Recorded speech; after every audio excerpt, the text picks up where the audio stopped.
আসসালামু আলাইকুম। স্কলার্স একাডেমির শিক্ষার্থীরা, আশা করি তোমরা ভালো আছো। আমরা এই ত্রিকোণমিতিক অনুপাতের 9.1 এর টাইপ 1 এর দ্বিতীয় পাঠে অর্থাৎ সেকেন্ড ক্লাসে এসেছি। আমরা গত ক্লাসে দেখিয়েছিলাম 9.1 এর 1 নম্বর টাইপের নাম সমকোণী ত্রিভুজের ব্যাখ্যা। সমকোণী ত্রিভুজের ব্যাখ্যায় দুইটা আমরা স্টেপ পাইছি। হ্যাঁ, দুইটা স্টেপের মধ্যে এটা হচ্ছে আমাদের সেকেন্ড স্টেপ নম্বর 2 এসটিপি। স্টেপ হচ্ছে 2, অর্থাৎ 9.1 এর টাইপ 1 এর স্টেপ 2। স্টেপ নম্বর কত? 2। একটু দেখো, 9.1 এর টাইপ 1 এর স্টেপ 2। হ্যাঁ, স্টেপ 2 এর মধ্যে বলা আছে সমকোণী ত্রিভুজের কোণ ব্যবহারের সাহায্যে ত্রিকোণমিতিক অনুপাতের মান নির্ণয়। আমরা এখানে সমকোণী ত্রিভুজের 3টা টেকনিক জানবো। হ্যাঁ, সমকোণী ত্রিভুজ থেকে ত্রিকোণমিতিক অনুপাত যে আছে 6টি। 1 নম্বর সাইন, কস, ট্যান, কট, কোসেক আর কি সেক। এই 6টি ত্রিকোণমিতিক অনুপাতের মধ্যে আমরা যদি সমকোণী ত্রিভুজ থেকে 3টি ত্রিকোণমিতিক অনুপাতের টেকনিক জানতে পারি, তাহলে আমরা আমাদের সেকেন্ড টাইপে যাই আর বাকি 3টি ইজিলি বের করতে পারবো। কেননা সাইনের সাথে কোসেকের সম্পর্ক, যদি সাইন বের করতে পারি তাহলে আমরা কোসেক বের করতে পারবো, এবং কসের সাথে সেকের সম্পর্ক, ট্যানের সাথে কটের সম্পর্ক। এই সম্পর্কটা কিভাবে হয়, আমরা এই 3টি মনে রাখলে বাকি 3টি কিভাবে মনে রাখতে পারবো, এই বিষয়টা আমরা দ্বিতীয় নম্বর টাইপে আমাদের রেকর্ডেড ক্লাসে পাবো ইনশাল্লাহ। তো এখন এখানে একটু দেখব, যদি আমরা 3টি আলোচনা করি। 1 নম্বর সাইনের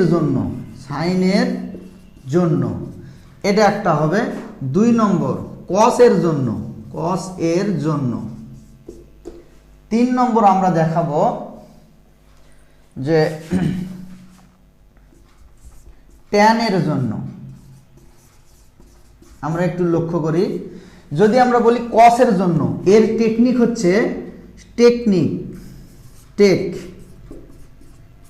হচ্ছে সাগরে লবণতি। আমরা কেউ বলতে পারি সাগরে লবণ অনেক, যাই যেভাবে বলে আর কি। মূলত এটা মনে রাখার একটা টেকনিক। হ্যাঁ, সারা বাংলাদেশে অনেক টিচার অনেকভাবে এটাকে বলতে পারে। তোমরা অনেকেই এই কথাটা শুনে থাকতে পারো বা অনেকের মুখে শুনছো। বড় ভাই যারা অলরেডি এসএসসি পরীক্ষা দিয়ে গেছে বা রানিং আছে তাদের কাছ থেকে তোমরা এটা কোনো বিষয় না, এটা আমরা যেভাবে বলে, অর্থাৎ সাগরে লবণ অতি। এখান থেকে আমরা দেখবো, এটা 1 নম্বর। এখান থেকে টেকনিক পাবো কবরে ভূত অতি, এবং টেকটিক এখানে পাবো 3 নম্বরে টেরা লম্বা ভূত।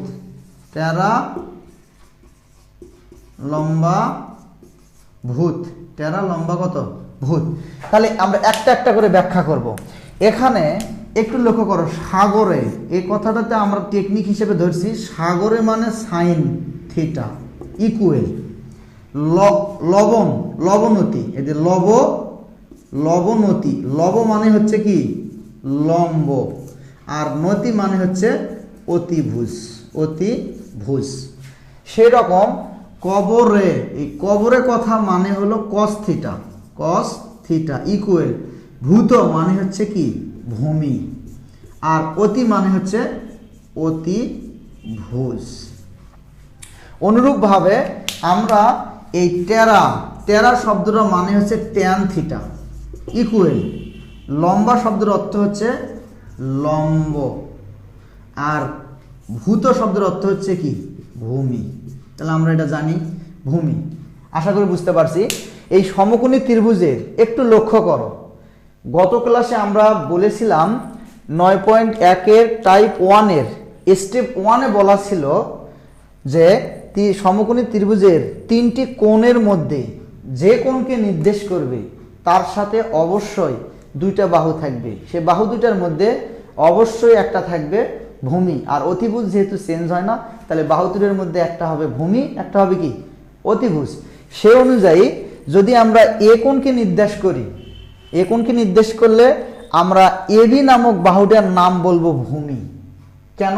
যাকে নির্দেশ করবে সেই বাহুটা হবে একটা ভূমি একটা কি অতিভুজ। যেহেতু অতিভুজের কোনো সেন্স নাই, অর্থাৎ এসি হচ্ছে অলওয়েজ কি অতিভুজ, আর এবি হচ্ছে কি ভূমি, এবং বিসি তখন হবে কি লম্ব। এখন যদি এই সি কোণ এবং বি কোণকে নির্দেশ করে, তাহলে সি কোণকে নির্দেশ করলে এটা ভূমি, কারণ অতিভুজ চেঞ্জ হয় না। বি কোণকে নির্দেশ করলে আমরা এটা কি ধরবো কি ভূমি, আর এটা তখন হবে কি লম্ব। আমরা মনে হয় বুঝতে পারছি। অর্থাৎ বি ও সি কে নির্দেশ করলে এই বিসি হবে ভূমি, এ বি হবে লম্ব, আর এসি কি অতিভুজ। তাহলে আমরা এই সমকোণী ত্রিভুজের নির্দেশ করাকে বলতেছি, এই যে এখানে যেমন সাইন থিটা লিখেছি, তারপরে এখানে লিখেছি কস থিটা, ইভেন এখানে লিখেছি কি ট্যান থিটা। মূলত সমকোণী ত্রিভুজের সাহায্যে এই তিনটি কোণকে এইভাবে নির্দেশনাকে বুঝাবে। আমাদের অঙ্ক দেখে বুঝতে হবে যে এই কোণটা কাকে নির্দেশ করছে। ইভেন ওরা মাঝে মধ্যে অঙ্কের মধ্যে বলে দিবে যে সাইন এ, যদি আমরা এখানে দেই এ, ওরা প্রশ্নের মধ্যে বলে দিবে যেখানে এ কোণটি শীর্ষকোণ। যখন এ কোণটি শীর্ষকোণ বলবে, তখন অবশ্যই তোমাকে এ কোণকে এই শীর্ষে রাখতে হবে। একে শীর্ষকোণ ধরেই তখন তোমাকে অঙ্কটা কি করতে হবে সমাধান করতে হবে। আমরা আশা করি সমকোণী ত্রিভুজের মধ্যে 6টির মধ্যে 3টি অনুপাত আমরা জানলাম, একটা সাইন, একটা কস, আর একটা কি ট্যান। এখন আমরা এই 3টি অনুপাত, অর্থাৎ গত ক্লাসের স্টেপ 1 এবং স্টেপ 2, এই 2টি বেসিক পার্ট থেকে একটা অঙ্ক দেখব যে আসলে কিভাবে আমাদের এই অঙ্কটা এই সূত্রের বেসিকে অ্যাপ্লাই হয়। যেমন আমি একটা অঙ্ক তোমাদের জন্য তৈরি করি। অঙ্কটা হচ্ছে স্টেপ 1 ও স্টেপ 2 মিলে। আমরা একটু লিখে দিই যে 9.1 এর টাইপ 1 হতে স্টেপ 1, 2 ব্যবহার করে অঙ্ক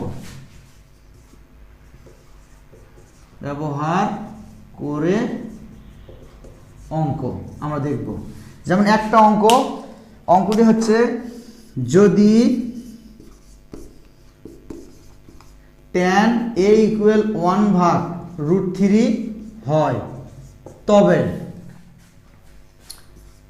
sin a O cos b এর মান কত? এটা হচ্ছে আমাদের প্রশ্ন।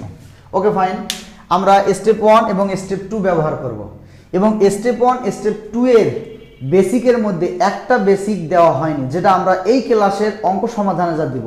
সেই বেসিকটির নাম হচ্ছে সমকোণী ত্রিভুজ হতে পিথাগোরাসের সূত্রের বা পিথাগোরাসের উপপাদ্যের কি ব্যাখ্যা। আসলে পিথাগোরাসের উপপাদ্যটা কি সেটা আমরা জানবো। হ্যাঁ, তাহলে এখন যেহেতু এই অংশটা দেওয়া আছে, তাহলে এই অঙ্কের সমাধান কি হবে?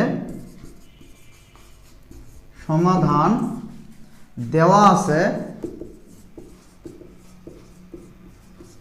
tan a equal 1/√3।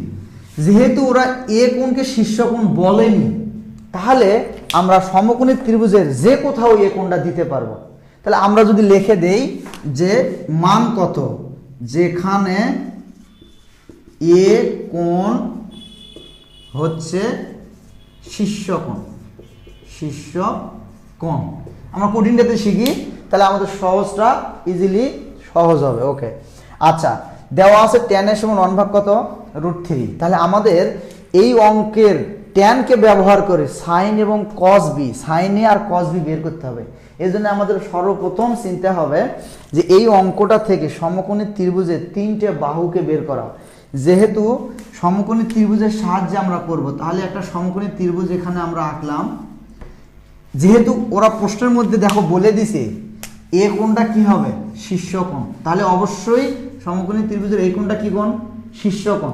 তাহলে অপর যে কোণ দুটি আছে এটাকে আমরা বি অথবা সি দিতে পারি, যার যেটা ইচ্ছা হয় এখানে বি অথবা সি দিতে পারি। ওকে, স্বাভাবিকভাবে একটু চিন্তা করো, ট্যানের সাথে কি আছে এ, তাহলে এ কোণের নাম কি বলছে ওরা শীর্ষকোণ। তার মানে এই কোণটা যদি শীর্ষকোণ হয়, এই কোণ যদি শীর্ষকোণ হয়, তাহলে এবির নাম তখন কি হবে ভূমি। কেন বলো তো? যে কোণকে নির্দেশ করে তার সাথে আমরা মনে রাখার টেকনিক, ওই কোণকে ভূমি ধরবো, ওই কোণের সাথে যে বাহু আছে।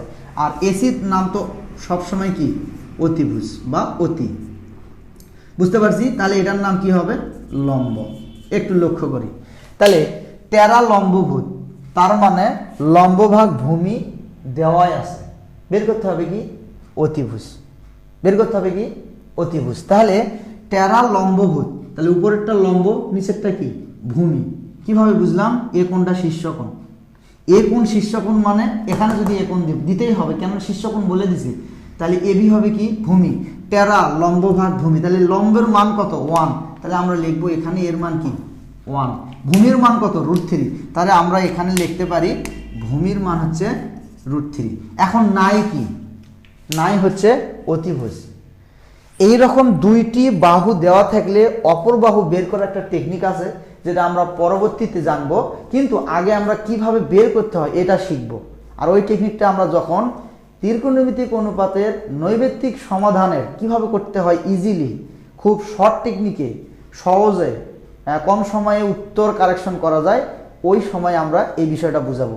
আপাতত আমরা বিস্তারিত জানি, কেননা আমাদের সৃজনশীলে এই বিস্তারিত না জানলে, বেসিক সহ না জানলে সৃজনশীল ধরতে পারবো না। তাহলে যেহেতু একটা সমকোণী ত্রিভুজের ভূমি আছে, লম্ব আছে এবং অতিভুজ নাই, তাহলে আমরা এখানে ইউজ করব সমকোণী ত্রিভুজের পিথাগোরাসের সূত্র।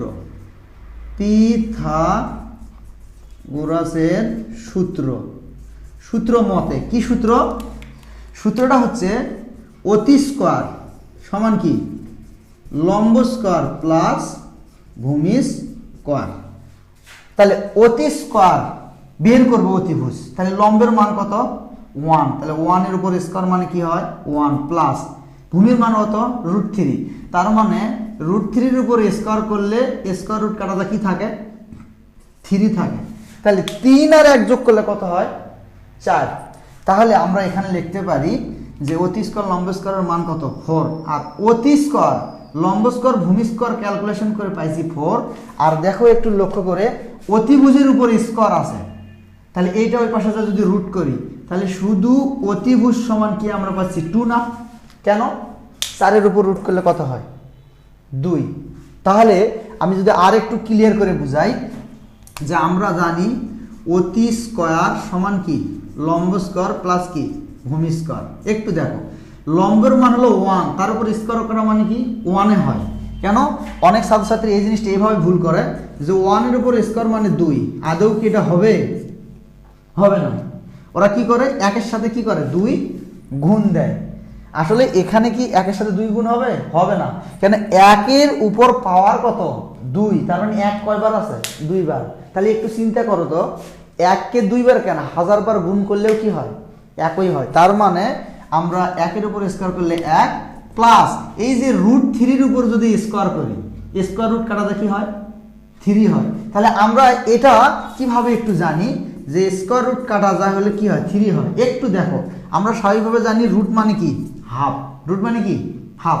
তাহলে এই অঙ্কটা যদি আমরা করতে যাই, তাহলে কি দাঁড়াচ্ছে?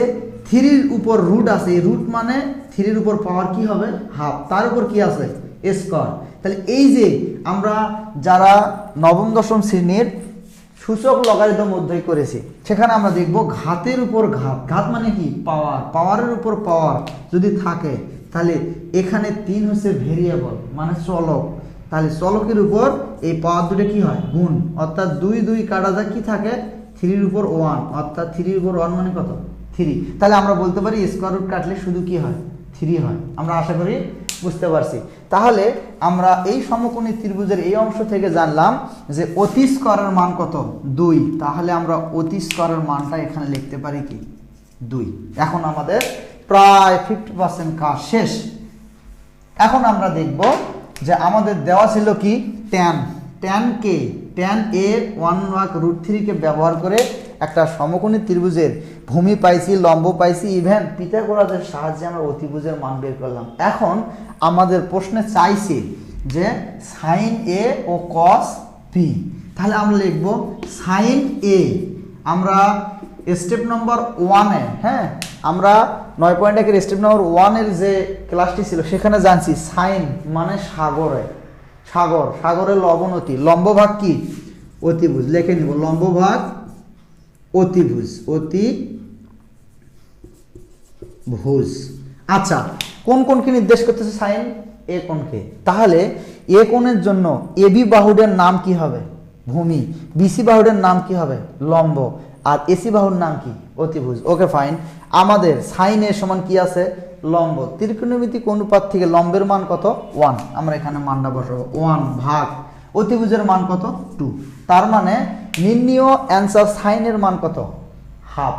এখন আমরা দেখব cos b। কি দেখব? cos b। তাহলে cos b আমরা জানি স্টেপ নাম্বার 1 এর ক্লাস থেকে, অর্থাৎ ক্লাস 1 থেকে, মানে প্রথম ভিডিও থেকে এই অধ্যায়ের, যে cos b, cos মানে কি? কবরে, ভূত, অতি। তাহলে ভূমিভাগ কি? অতিভুজ। ভূমিভাগ কি? এখন এখানে একটু মজার বিষয়, এই cos কোন কোণকে নির্দেশ করতেছে? বি কোণকে। তাহলে আমরা জানি বি কোণকে নির্দেশ করলে এটার নাম হয় লম্ব। কি হয়? লম্ব। তাহলে আমরা তখন এটাকে ধরবো কি? লম্ব। আর এটাকে তখন কি ধরবো? ভূমি। আর অতিভুজ যা আছে তাই। কোন কোণকে নির্দেশ করলে? বি কোণকে, এই কোণকে নির্দেশ করলে। অর্থাৎ বি কোণকে নির্দেশ করলে এটা হবে লম্ব, এটা হবে ভূমি, এটা হবে কি? অতিভুজ। সে অনুযায়ী cos b মানে কি? ভূমি। ভূমি কোনটা? 1। ভূমি কত? 1। এবং অতিভুজ কত? 2। তার মানে আমরা সাইনের মানও পাইছি হাফ, cos b এর মানও পাইছি কত? হাফ। আর tan এর মান থেকে আমরা সাইনে cos b এর মান বের করলাম। আমরা আশা করি এইভাবে আমাদের বোর্ড বই দেখবা 9.1 এর 3 নম্বর বা 4 নম্বর এই প্রশ্নগুলো আমাদের এই টাইপের মধ্যে পড়বে। হ্যাঁ, তোমরা 9.1 বের করবা, করে আমি একটু বলে দেই কোন কোন অঙ্কগুলো এই টাইপের মধ্যে পড়বে। তোমরা 9.1 থেকে বিশেষ করে উদাহরণ নম্বর 4 পড়বে। হ্যাঁ, উদাহরণ 4 আমরা যে সকল অঙ্কগুলো এই টাইপের মধ্যে পড়বে সেই অঙ্কগুলো আমরা এখানে লিখে দিচ্ছি। যে সকল অঙ্ক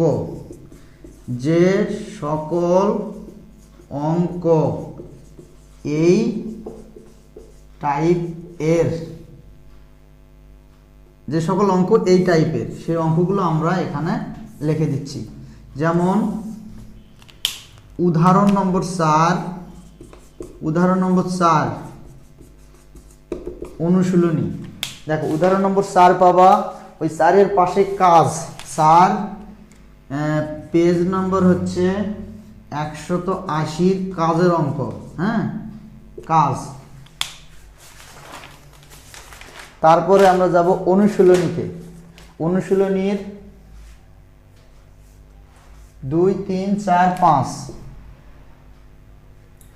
2, 3, 4, 5 আমরা এই দুইটি ক্লাসে বিভক্ত করে যে টাইপ 1 ক্লাস করলাম, এই টাইপ 1 এর উপর এই কয়টি অঙ্ক সমাধান করা যাবে ইনশাআল্লাহ। এরপর পরবর্তী টাইপের অঙ্কগুলো আমরা কিভাবে হয়, সূত্রগুলো কিভাবে হয়, এই নিয়ে আলোচনা করব। ততক্ষণ পর্যন্ত আমাদের সাথেই থাকো এবং আমাদের এরকম প্রতিটি ক্লাস তোমরা যদি পেতে চাও, তোমাদের যদি উপকৃত হয়, তাহলে আমাদের এই চ্যানেলটিকে সাবস্ক্রাইব করে আমাদের সাথেই থাকার চেষ্টা করবা। Thank you so much. সকলকে ধন্যবাদ। সকলের সুস্বাস্থ্য কামনা করে আজকের মতো এখানে